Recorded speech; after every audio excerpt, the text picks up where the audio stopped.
புரட்சி தலைவர் எம்ஜிஆர் சினிமாவில் நடித்து வந்த காலகட்டத்திலும் அரசியலில் பயணித்த காலகட்டத்திலும் முதல்வரான பிறகும் கூட அவரது வாழ்க்கையில் சந்தித்த சுவாரஸ்யமான சம்பவங்கள் ஏராளம்.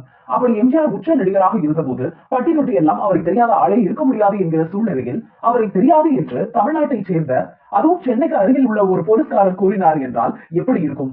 எம்ஜிஆர் தன்னுடைய வாழ்க்கையில் எதிர்கொண்ட மாபெரும் ஆச்சரியமும் அதிர்ச்சியுமான சம்பவம் இதுவாக தான் இருக்கும். அந்த அதிர்ச்சியில் எம்ஜிஆர் என்ன செய்தார் தெரியுமா?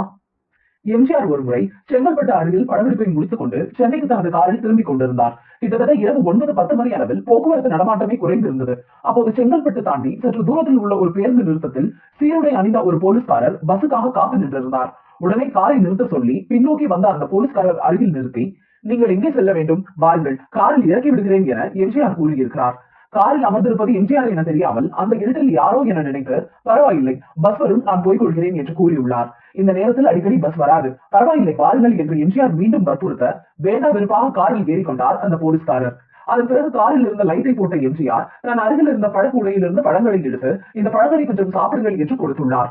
முன்னால் அமர்ந்திருந்த அந்த போலீஸ்காரர் எம்ஜிஆரை திரும்பி பார்த்தாலும் எம்ஜிஆரை பார்க்கிறோமே என்கிற எந்த ஆச்சரியமும் அவர் முகத்தில் இல்லை. அதே சமயம், பழங்கள் எதுவும் வேண்டாம், நான் வீட்டிற்கு போய் சாப்பிட்டுக் கொள்கிறேன், இப்படி காரில் ஓசி பயணம் செய்வதே எனக்கு பிடிக்காத ஒன்று, இதில் நீங்கள் சாப்பிட வேறு கொடுத்தீர்கள் என்றால் எனக்கு ரொம்ப சங்கடமாக இருக்கும் என்று கூறியுள்ளார். தன்னை யார் என்றே தெரியாமலேயே அவர் பேசுகிறார் என்பது ஒரு ஆச்சரியம் என்றால், ஒரு போலீஸ்காரர் இப்படி ஓசி பயணம் மேற்கொள்வதையும் இன்னொருவரிடமிருந்து உணவு வாங்குவதையும் கூட தவறு என்று நினைக்கிறார் என்றால், இப்படியும் ஒரு ஆள் இருக்கிறாரா என்றும் அவரை நேரில் பார்த்த ஆச்சரியமும் எம்ஜிஆரிடம் சேர்ந்து கொண்டது. அவரிடம், என்னை தெரிகிறதா, நான் தான் எம்ஜிஆர் என்று கூறியுள்ளார்.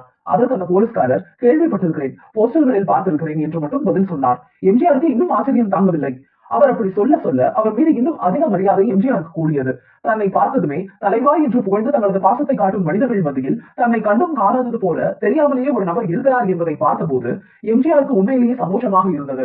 அந்த போலீஸ்காரரின் வீடு சற்று தூரத்தில் நெருங்கும் போதே, இங்கேயே நிறுத்துங்கள், நான் இறங்கிக் கொள்கிறேன் என்று கூறியுள்ளார். ஏன், வீட்டின் அருகிலேயே இறக்கி விடுகிறேன் என எம்ஜிஆர் சொல்ல, இல்லை, என்னை போன்ற சாதாரண போலீஸ் உத்தியோகத்தில் இருக்கும் ஒரு நபர் காரில் வந்து இறங்கினால் என் வீட்டிற்கு அருகில் உள்ளவர்கள் என்னை தவறாக நினைத்துக் கொள்வார்கள். இதுவரை இப்படி நான் யார் காரிலும் ஓசியில் வந்து பழக்கம் இல்லை. நீங்கள் இவ்வளவு தூரம் செய்த உதவிக்கு நன்றி என கூறி அங்கேயே இறங்கிக் கொண்டார். அவர் வேலை பார்க்கும் போலீஸ் ஸ்டேஷன் பெயரை கேட்டு அறிந்து கொண்ட எம்ஜிஆர் மறுநாள் காலை சம்பந்தப்பட்ட ஸ்டேஷனுக்கு போன் செய்ததும் அங்கே இருந்த போலீஸ் உயர் அதிகாரி போனை அட்டன் செய்தார். பேசுவது எம்ஜிஆர் என்று தெரிந்ததும் உற்சாகமாகி, கூடவே எம்ஜிஆரை இந்த நேரத்தில் போன் செய்கிறாரே, என்னவாக இருக்கும் என்கிற பதற்றமும் சேர்ந்து கொள்ள, சொல்லுங்க சார் என்று கேட்க, அப்போது அந்த போலீஸ்காரர் பற்றி விசாரித்துள்ளார் எம்ஜிஆர். அதற்கு அந்த உயர் அதிகாரி, அந்த கான்ஸ்டபிள் மிகவும் நல்ல மனிதர், லஞ்சம் வாங்காதவர், பீடி சிகரெட் மது போன்ற எந்த பழக்கமும் இல்லாதவர், சினிமா பார்ப்பது கூட கிடையாது, ஒரு பக்கம் கடமை ஒரு பக்கம் குடும்பம் என்பதுதான் அவரது வாழ்க்கை, ஆனால் 3 பெண் குழந்தைகளை வைத்துக் கொண்டு அவர்களை திருமணம் செய்து வைக்க சிரமப்படுகிறார் என்று கூறியுள்ளார். உடனே எம்ஜிஆர் அந்த போலீஸ்காரரை என்னுடைய தோட்டத்திலிருந்து சந்திக்க சொல்லுங்கள் என்று கூறியுள்ளார். அதன்படி அந்த மேலதிகாரியின் உத்தரவு என்பதால் மட்டுமே அதை மீற முடியாமல் எம்ஜிஆரை சந்திக்க ராமவரம் தோட்டத்திற்கு வந்தார் அந்த போலீஸ் கான்ஸ்டபிள். அப்போது அவரிடம் எம்ஜிஆர் ஒரு பேப்பரில் மடித்த பணக்கட்டுகளை கொடுத்து, இதை வைத்து உங்களின் பெண்களின் கல்யாணத்தை நடத்துங்கள் என்று கூறுகிறார். ஆனால் அந்த போலீஸ்காரர் அதை வாங்க மறுக்கிறார். உடனே எம்ஜிஆர், நான் ஏதாவது உங்களிடம் காரியம் செய்ய சொல்லி ஆதாயம் தேடி அதற்காக இதை கொடுத்தால் அது தவறு. என்னால் ஆக வேண்டியது உங்களுக்கும், உங்களால் ஆக வேண்டியது எனக்கும் என எதுவும் இல்லை. என்னை உங்களின் கூட பிறந்த ஒரு சகோதரனாக நினைத்துக் கொள்ளுங்கள், நானும் அப்படித்தான் நினைத்து இதை கொடுக்கிறேன் என்று சொன்ன பிறகு மிகுந்த தயக்கத்துடன் அதை வாங்கிக் கொண்டார் அந்த போலீஸ்காரர். அதன் பிறகு வந்த ஒரு தேதியில் அந்த போலீஸ்காரர் மகள்களின் திருமணத்திற்கு நேரிலேயே சென்று நடத்தி வைத்து வாழ்த்திவிட்டு வந்தார் புரட்சி தலைவர் எம்ஜிஆர். புரட்சி தலைவரின் அன்பை பெற நீண்ட காலமோ பல நாட்களோ அல்லது சில நாட்களோ என்று கூட அவரை தெரிந்திருக்க தேவையில்லை.